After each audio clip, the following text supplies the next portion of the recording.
So this Bissell pet hair eraser is a trash find, found it at the curb, and looks to be in pretty decent condition.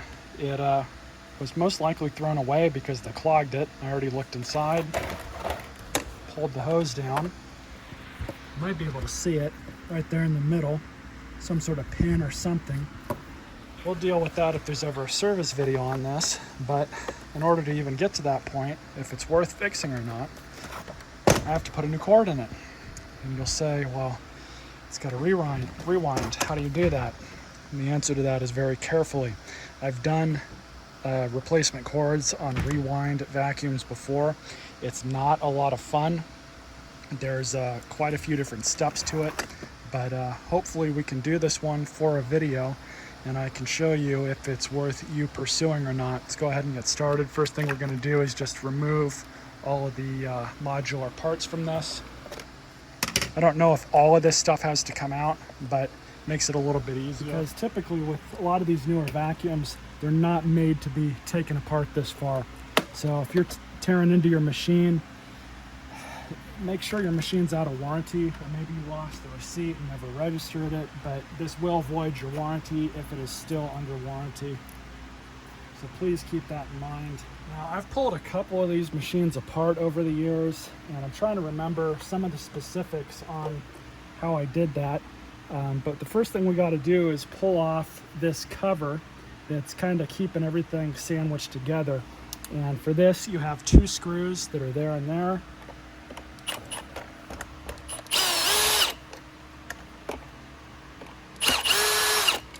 And these will just pull out. And then if you look at the bottom here, we might actually have to pull the power nozzle off.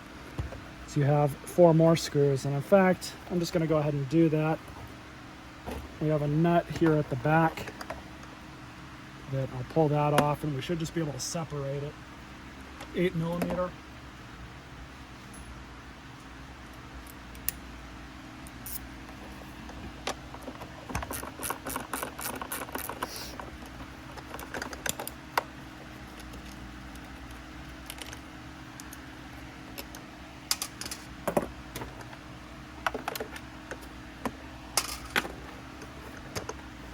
This forward, you can see this thing is captive in the machine. Give it a couple taps. Comes out just like that. And just separate this. So we can just set this aside for now and get it out of the way. And now we have better access to these 4 screws down below.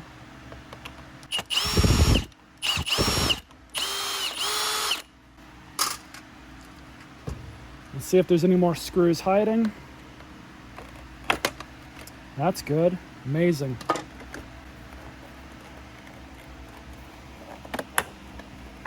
You just got to be really careful with these because you might end up breaking something. You can see it's just cheap plastic that's kind of wedged together.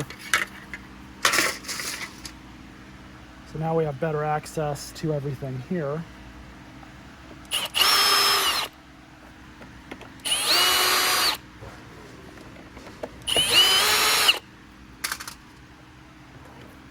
Good thing is all of these screws are the same size. We still have 2 screws that are back here that are holding this on. So might have to end up pulling this side out too.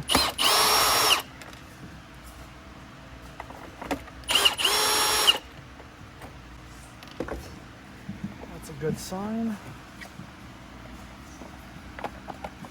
Look at that. So now we have better access to the reel. Now, I will warn you all, this is the tricky part.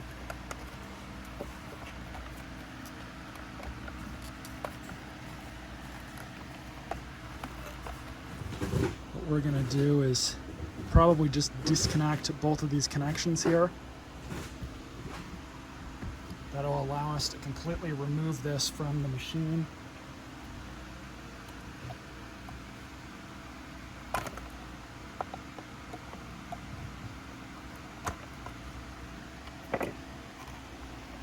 As you can really see, they did not mean for you to go through and take any of this apart.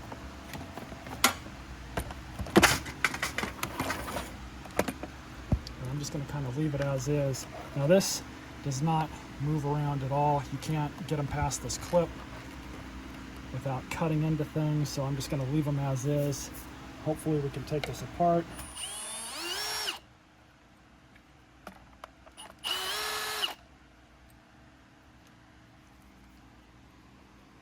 One more over here.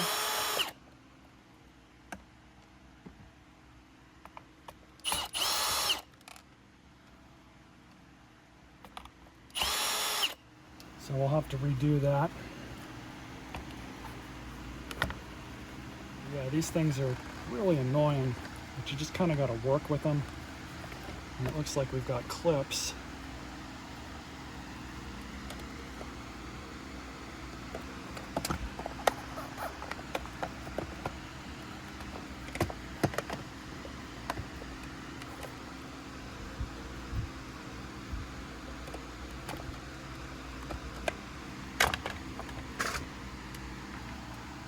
There we have that. So now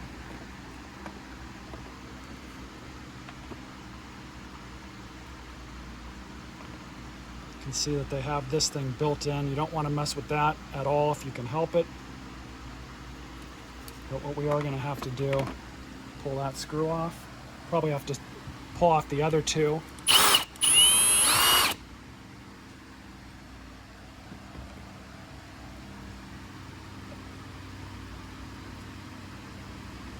Both of these are going to come out.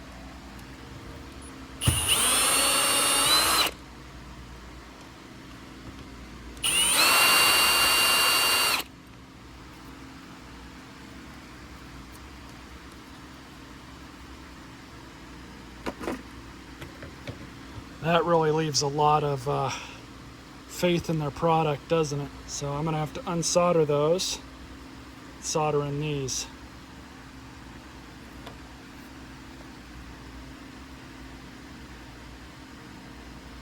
About there. So I'm going to have to do it right there. Yeah, now I remember why I don't really mess with these. They really are a pain because you got to be really careful not to stab the plastic. It's almost easier just to do this and just kind of cut them off.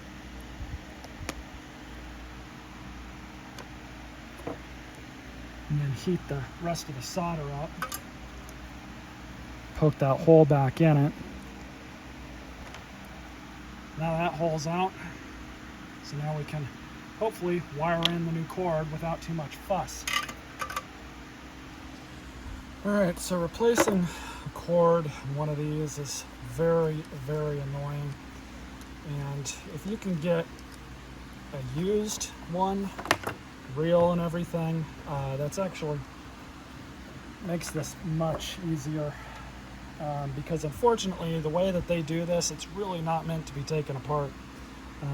So what we're going to do is cut a little bit more excess off of this.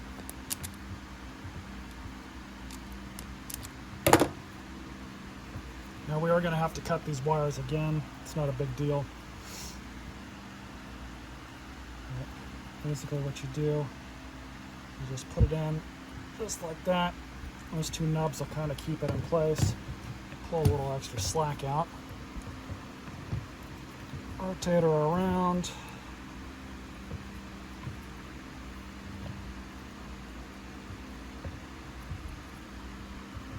Just like that. So now, basically it's just going to flop back in. At this point what we have to do is just start running these wires around. This one's going to go right about there.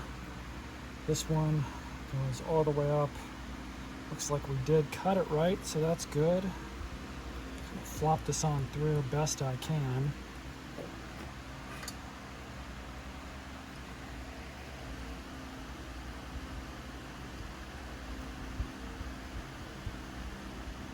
All right, so whole bunch of fuss. I got this thing wired back in. Spring's still connected, so that's good. Basically, we just got to put this thing back on how it came out. And this can kind of be annoying.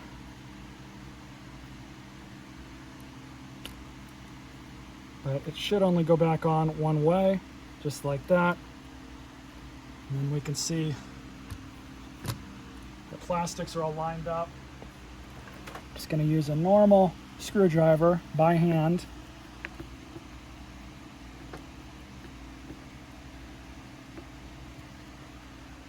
Can't forget this. Now, remember, there's no tension on this right now. So what we can do is basically just roll the cord back up.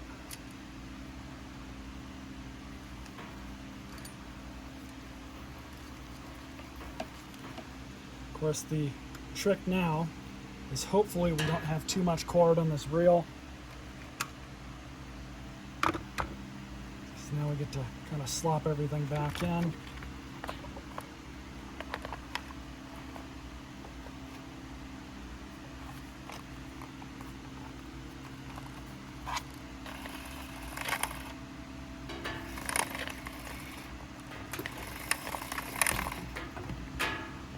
Alright, so how I think this thing works is basically you just kind of flop it back in, just like that. Cord's all wound up, as you can see. Still on the correct way.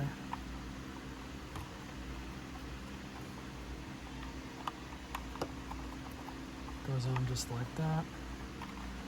Try to keep as much tension on this as possible. Because now you basically have to get it back into the other part of the clamshell and get these two screws in, and that's how this thing maintains the tension on it when you pull the cord out. So let's see if we can do this.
Alright. So let's try this and see if my hunch was correct.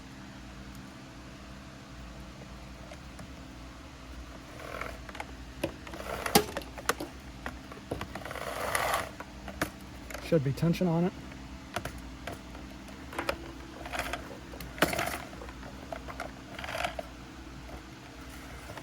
There we go. So it's taking it.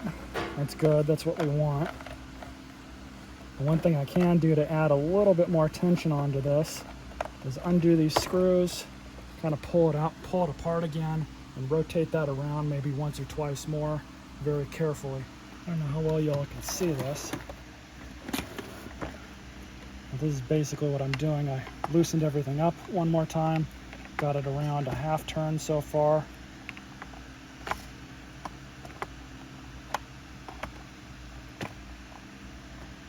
Full turn. Try and do maybe 2 turns on this, see what we can get out of it. This is just kind of to put enough of a preload on it so that it'll pull the rest of the cord in.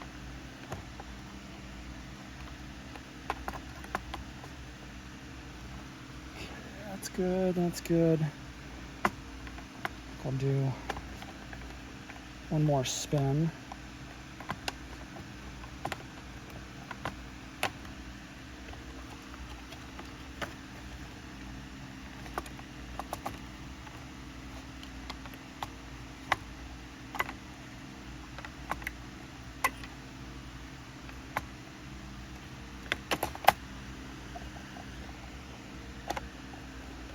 go.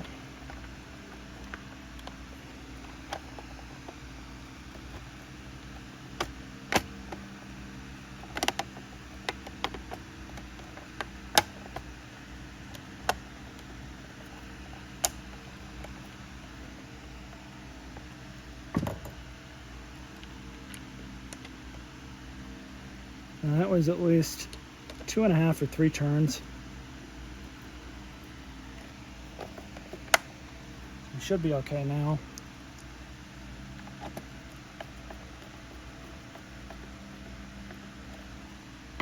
So now we're going to put this thing back together, kind of the same way it came apart.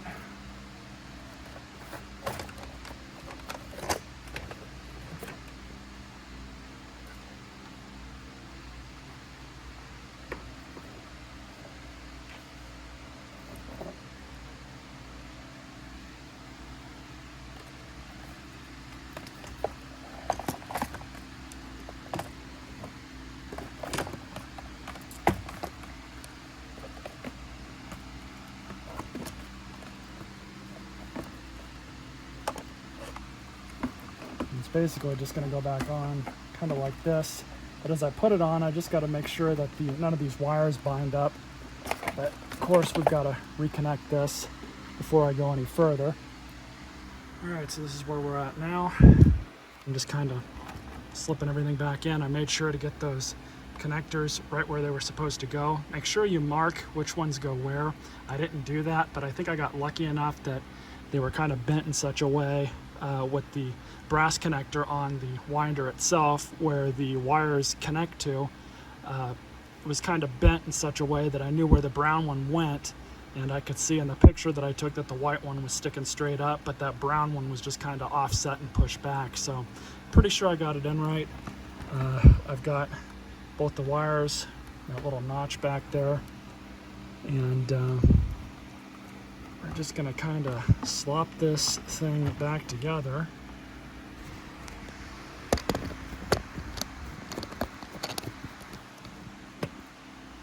And yeah, if I haven't already said it before, a few times at least, this is why I typically don't do these cord winder jobs, because they are just such a huge pain. And you just got to get everything in such a way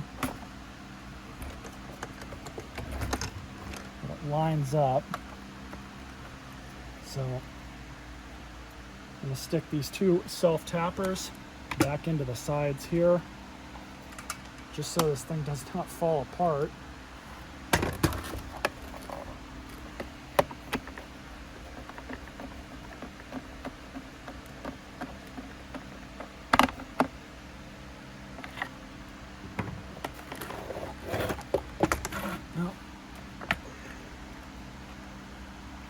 See if this thing works or not.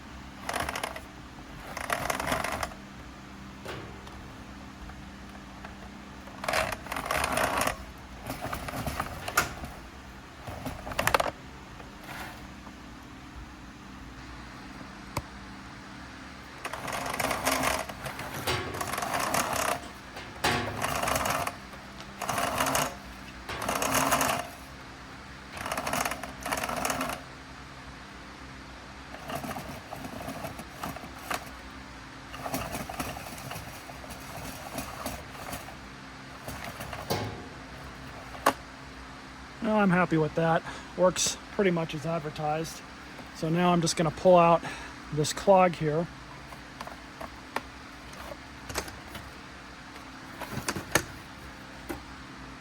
But now that that's all done, we're going to throw this thing back together. I'm not going to service it just yet, and we're just going to see if it turns on and works as it should. All right, so I just cleared that clog out of it. We got a bunch of crap on the floor, so we'll see if it'll pick it up.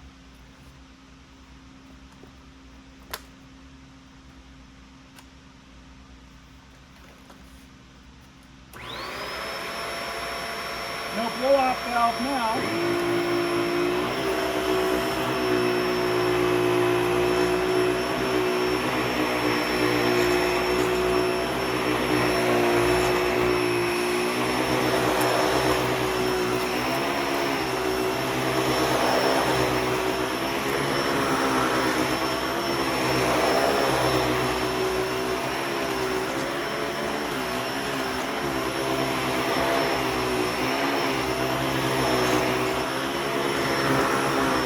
plenty of big debris on this rug.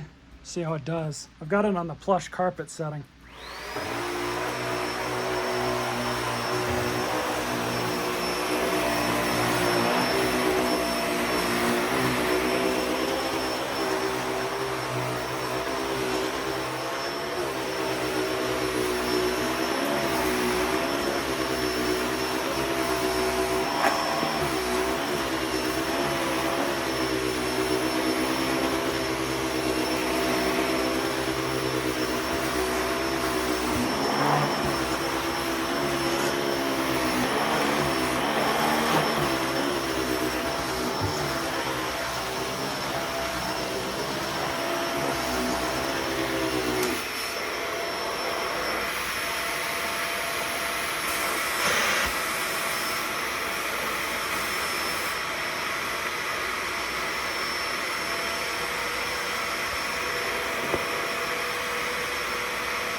Picked up a good amount of stuff.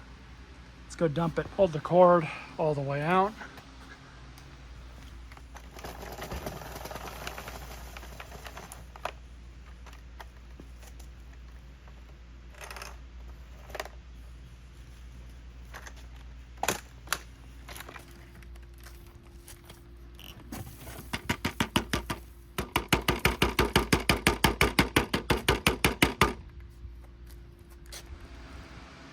So stay tuned for the service and cleaning video. This thing was worth the save, I guess.